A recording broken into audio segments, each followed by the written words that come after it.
nangyari kay Cecilia? Anong plano mo sa kanya? Sabihin na natin na mas magandang solusyon ang patahimikin si Cecilia kesa sa ipagamot pa siya sa Amerika. Patahimikin? Doña Victoria, wag. Wag mong sasaktan si Cecilia. Pabayaan mo na lang siya. Too late, Consuelo. Alam mo, yung inutusan ko, malamang nagawa na niya yung pinagagawa ko sa kanya. Malamang wala na si Cecilia. No.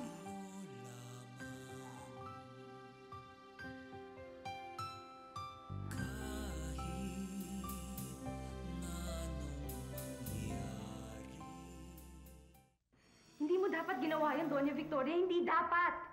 Bakit hindi? Yun lang ang paraan para tuluyan na magkahiwalay si Cecilia at ang anak ko. Doña Victoria, pag may nangyaring masama kay Cecilia, mananagot ka sa akin. Tandaan mo, mananagot ka sa akin, Doña Victoria.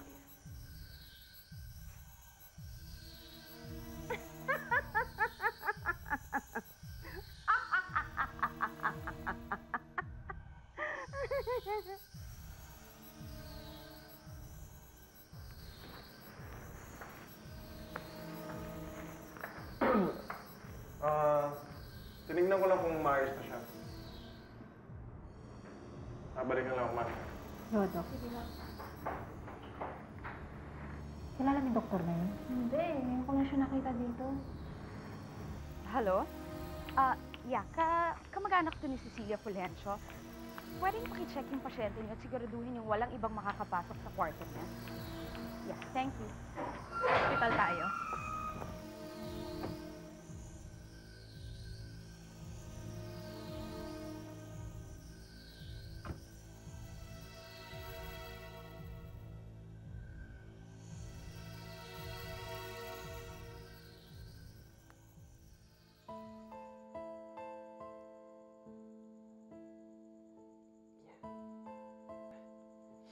Aura, pasensya ka na. Alam mo, kung alam ko lang na matatakot ka, hindi na ako nagpaputok. Kain ka pa.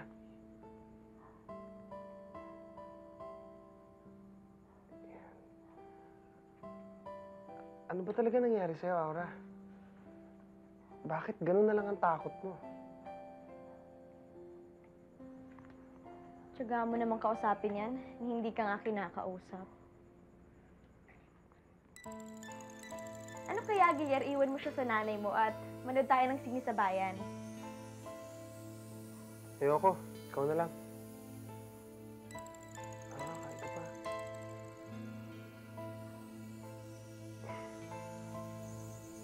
Alam ko na. Aura, halika. Ipapasal kita sa dalampasigan.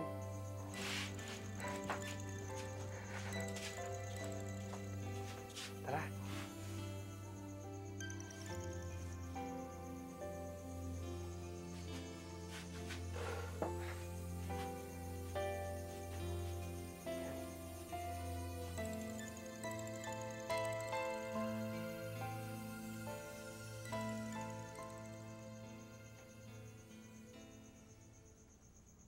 Hurt na hurt talaga ako kay Cecilia. Pero mo parang baliwala lang lahat ng pinag-ipunan ko, pambili ng jacket. Tapos inistab lang niya. Baka akala mo lang yun na inisnab niya ang regalo mo. Baka feeling mo lang yun. Anong akala mo sa akin, Praning? Hindi, no? Talagang ayaw niya yung regalo ko. First time lang ginawa sa akin niya yun. Hindi ko nga maintindihan eh. Hindi naman ganun si Cecilia eh. Parang nakakapanibago. Parang hindi ko na siya kilala. Parang hindi siya si Cecilia. Meron mga gamot na nakaka-apekto sa attitude ng isang tao. Ay, kaya siguro masungit si Cecilia. Yes. Huwag kang papa-apekto. Sige. Pero naku, sayang naman tong jacket na to. Ang hirap-hirap hanapin ito eh.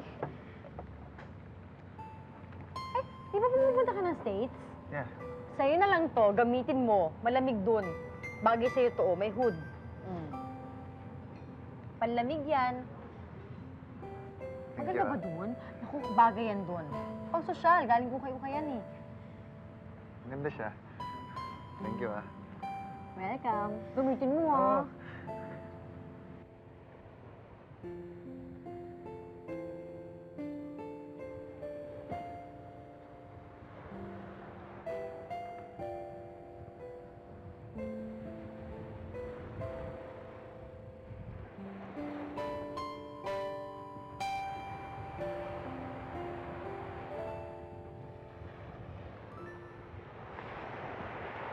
Uy, Teresing, paano ba yan? Talagang solong-solo na ni Ara ang atensyon ng iyong love of your life. Oo nga, alam mo ko ako yung Teresing. Iyak ako. Pwede ba? Tigilan niyo ako kung ayaw niyong ihampas ko to sa inyong bilao.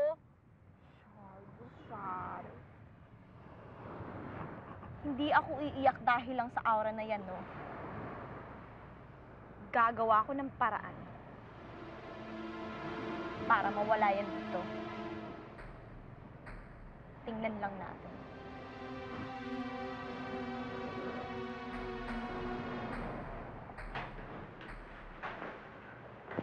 Ma'am, bawal po man pumasok dito. Yung pong bilin sa amin. Ako nga yung tumawag para bilhin yun sa inyo. Sandali lang naman ako eh. Ah, ganun po ba? Sige na, nurse. Iwan mo na kami. Sige po. Ate, bakit ang daming nagbabantay sa labas? Wala yan, Olga. Gusto ko lang makasigurong ligtas ka. Bakit? May nangyari ba na hindi ko alam?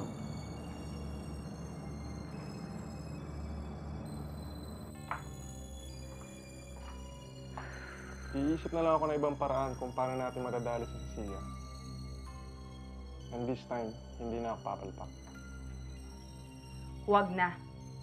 Kalimutan mo na pinag-usapan natin. Bakit ho? Hindi ko alam. Hindi ko rin alam kung ano pinaplano ni Consuelo. Pero may kutob ako. May kutob ako na may ibang pakulo ang babaeng yun. Buti na lang nasabi sa akin kagad ni Doña Victoria ang mga plano niya.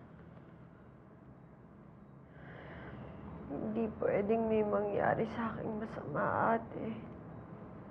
Bukas na ang alis namin ni Carlos Miguel. Hindi pwedeng hindi matuloy yun. Olga, hindi ako papayag na may mangyari ulit sa'yong masama. Hindi na.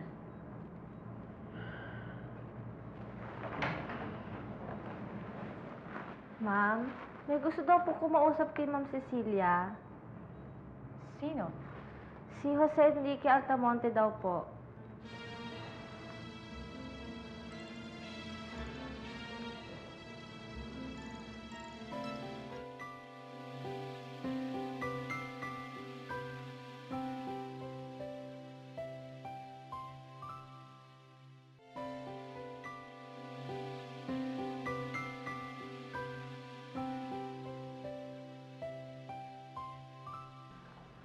Wala akong magagawa kung ayaw makipag-usap ni Cecilia kahit kanino.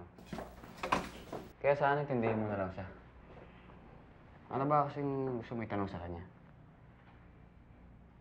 Itatanong ko lang sana kung nakita niya si Olga bago sumabog yung yate. Jose Enrique, kung sakali man nakita niya si Olga, edi sana sinabi na niya sa akin. Pero wala pang binabanggit sa akin si Cecilia. At sana walang kinalaman niyang si Olga sa pagsabog ng yate. Dahil kung meron, ipahahanap ko siya at saka pakukulong.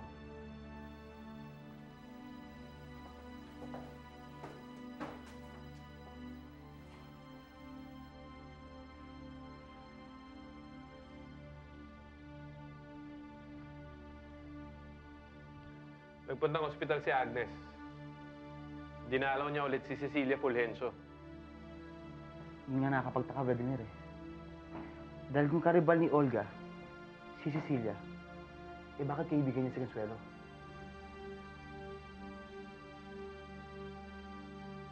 May tinatago si Agnes. At kung ano man yon ang gusto kong malaman.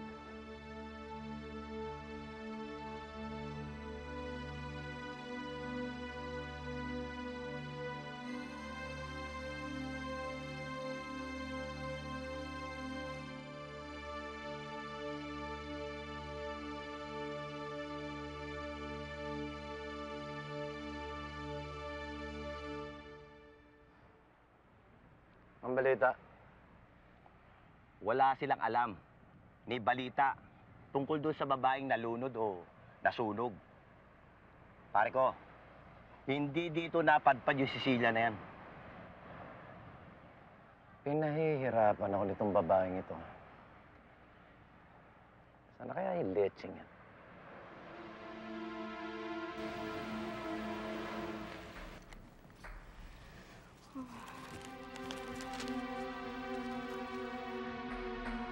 Hirap ng benta.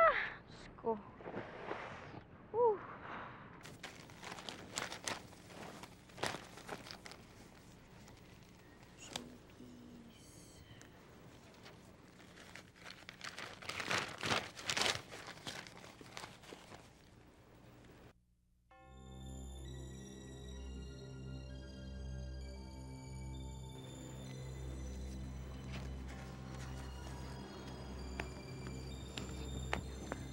Uy! Teresings, nandiyan ka lang pala eh. Alam mo ba may pasayo mamaya sa Imus? Tara, punta tayo! Dali! Oh, ano bang latest chismis ngayon at parang di mo kami nakikita dito? Hindi to chismis, no? Anunsyo tungkol sa nawawalang anak. May litrato ba? Wala, pero ang description, 5'4", maputi, mahabang buhok na balingkinitan yung katawan at maganda. Hindi kaya tugma kay Aura yun?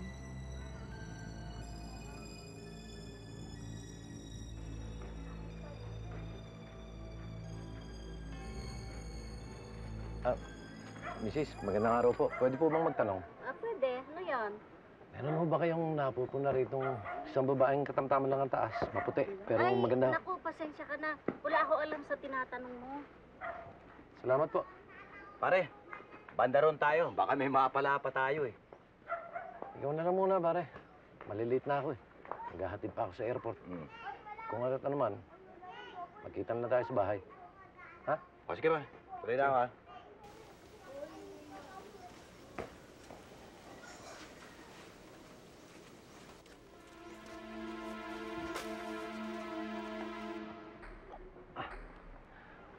Pasensya na, may hinahanap kasi ako. Ayos lang ho, kasalanan ko naman. Hindi ho ako tumitingin sa dinadaanan ko eh. Sige, tutuloy na ako.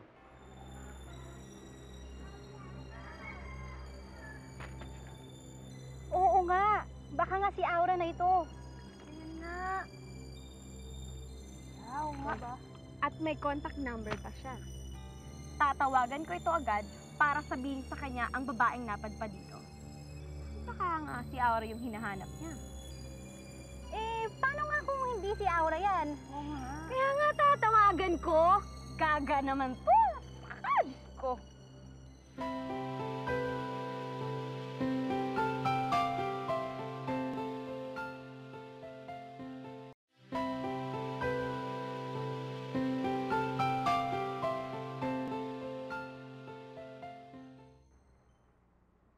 Ay, naku, Aling Mariana. Sana naman safe ang pag-fly ng airplane nila Carlos Miguel tsaka ni Cecilia. Yan din ang dinadalangin ko at hindi ako titigil sa pagnunovena hanggang hindi nakakabalik ng ligtas ang anak ko. Eloisa? Eloisa? Eloisa? Ano? Bakit hindi ka pa nakabihis? Hindi ka ba sasama sa airport sa paghatid sa ate mo? Ayoko. Tinatamad ako. Tutal nandiyan naman si Esme, di ba? Oh. Saan kayo pupunta? Huwag niyong sabihin sasama kayo sa paghatid kay ate. Ha? Nako, lagot kayo kay Chong. Eh, lang naman hindi sumama ang nanay mo, no? Eto. Kung ayaw mo sumama, wag!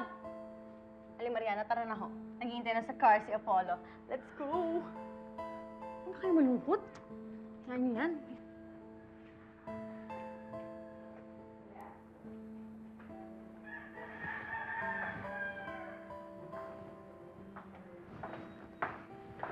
Well, hello, ladies.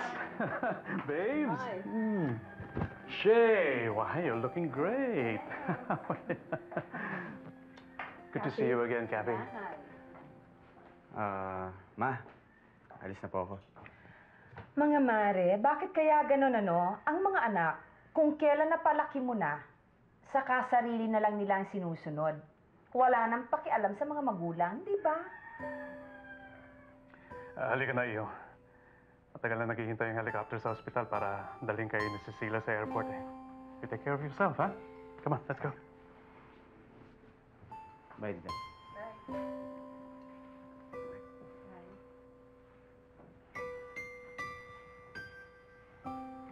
Bye. Bye, Ma.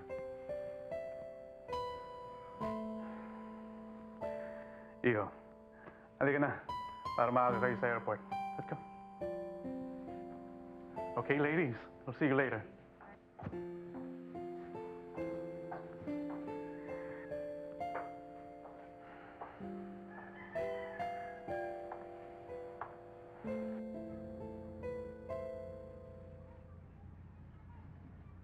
Carlos Miguel? Carlos Miguel?